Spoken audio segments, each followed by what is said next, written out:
Hi welcome to Shri Mallika's kitchen. ఈ ఛానల్ని ఆదరించిన ప్రతి ఒక్కరికి మా హృదయపూర్వక నమస్కారములు. ఇవాళ చాలా మంచి రెసిపీతో మేము ముందుకు వచ్చానండి. సూపర్ అంటే సూపర్గా ఉంది. డబుల్ ఎగ్ రైస్ ఎలా చేయాలంటే ఈ విధంగా చేయాలండి. ఈ విధంగా చెయ్యండి. దాంట్లో కూడా ఒక సీక్రెట్ ఉందండి. ఈ వేడి మీదే కాకుండా చల్లారిన తర్వాత కూడా టేస్ట్ రావాలంటే ఎలా చేయాలన్న దాని గురించి ఇది నేను పర్ఫెక్ట్గా చూపించానండి. నాది ఫాస్ట్ ఫుడ్ సెంటరు కాబట్టి నాకు పక్కా తెలుసు కాబట్టి నేను చూపిస్తున్నాను. దీనికి ముందుగా మనం ఏం చేద్దామంటే పచ్చి కోడిగుడ్లు తీసుకుందామండి. పచ్చి కోడిగుడ్లు డబుల్ ఎగ్ రైస్ అంటే నేను 2 పార్సల్ కంటే 2 ప్లేట్లకు వచ్చేసి 4 ఎగ్గులు తీసుకున్నా.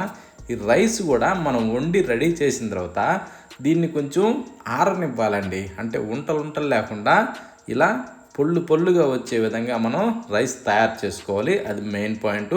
దీనికి కావాల్సిన వస్తువులు కోడిగుడ్లు, ఆ తర్వాత పుదీనా. ఈ పుదీనాను కూడా కాడలు లేకుండా ఆకులే తీసుకోండి. ఆ తర్వాత కరివేపాకు అండి. కరివేపాకును కూడా మంచి స్మెల్ వచ్చేది తీసుకోండి. సూపర్ టేస్టీగా వస్తుంది. ఆ తర్వాత క్యారెట్ని ఈ టైప్లో మనం తురుముకోవాలండి. కొత్తిమీరను కూడా మనం అదే విధంగా అండి, కాడలు లేకుండా ఆకులు మాత్రమే తీసుకోవాలి.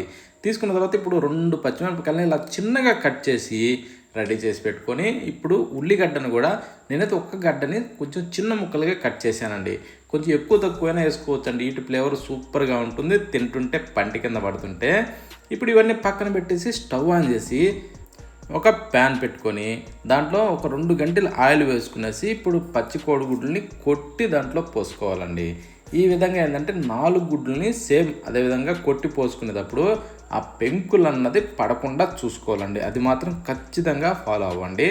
ఇవి 4 కోడిగుడ్లు పోసిన తర్వాత ఇప్పుడు మనం ఏం చేద్దామంటే మంట హైలో పెట్టకుండా మీడియంలో ఉంచుకునేసి ఈ తెల్ల సొన మీదకి పచ్చ సొన మొత్తం అంతా అప్లై అయ్యే విధంగా ఈ టైప్లో అనుకునేసి ఇప్పుడు మనం ఏం చేద్దామంటే అడుగున కొంచెం కుదురుకునేదాకా కాసేపు అలా ఉడకనివ్వాలండి.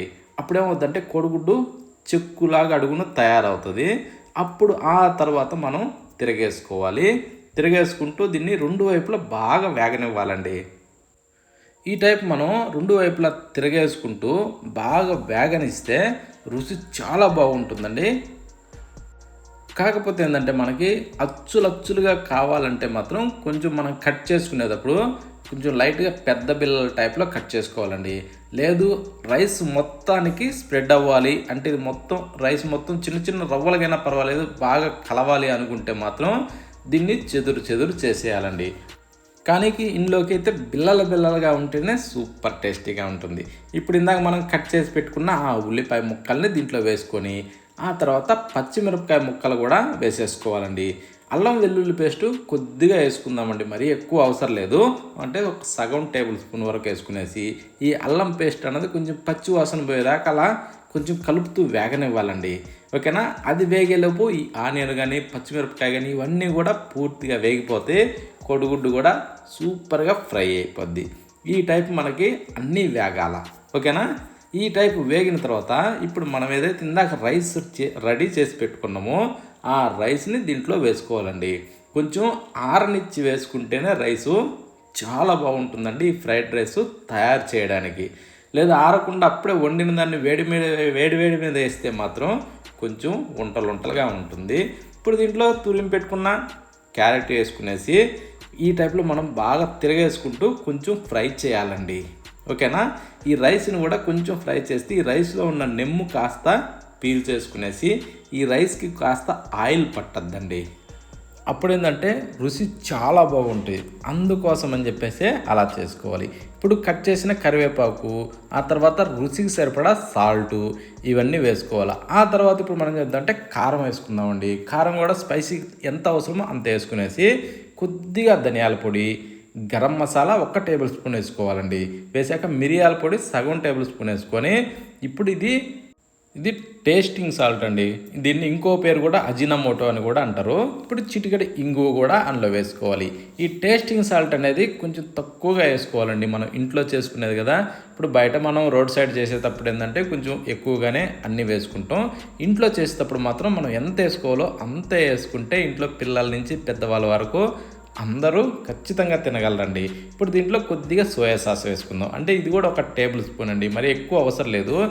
ఏది విపరీతంగా ఎక్కువగా వేసినా కూడా అంత రుచి ఉండదు, మరి తక్కువ వేసినా కూడా సప్పగా అనిపిస్తుంది. ఎంత వేయాలనో అంత వేసుకొని దాన్ని తయారు చేసుకొని తింటే రుచి సూపర్గా ఉంటుందండి. ఈ విధంగా దీన్ని మనం బాగా ఫ్రై కానివ్వాలి. వేసిన మసాలాలన్నీ కూడా అయిన తర్వాత మీదకించి కొత్తిమీర చల్లేసుకునేసి ఆ తర్వాత కాస్త పుదీనా చల్లుకొని ఇప్పుడు కాస్త అలా తిరిగేసుకునేసి స్టవ్ ఆఫ్ చేసుకోవడం. ఈ పుదీనా కొత్తిమీరని ఏంటంటే ఎక్కువసేపు మాడనిచ్చే అవసరం లేదు, కాస్త అలా తిరిగేసుకుంటే సరిపోతుంది. దీని ఫ్లేవర్ కూడా దీంట్లోకి వచ్చి స్మెల్తో పాటు రుచి కూడా అద్భుతంగా ఉంటుందండి. ఇప్పుడు ఈ విధంగా మనం తయారు చేసుకొని వేడిగా సర్వ్ చేసుకొని తింటుంటే ఎంత బాగుందంటే అంత బాగుందండి. దీంట్లో ఇంకా సీక్రెట్ ఏంటంటే ఇది చల్లారిన తర్వాత కూడా రుచి చాలా అద్భుతంగా ఉంటుందండి. కాకపోతే ఏంటంటే ఇందులో ఏ ఐటమ్స్ అయితే పడ్డాయో అవన్నీ ఖచ్చితంగా సేమ్ యాస్టీస్ అలాగే చేయండి. చల్లారిన తర్వాత కూడా రుచి అద్భుతంగా లేకపోతే అప్పుడు అడగండి.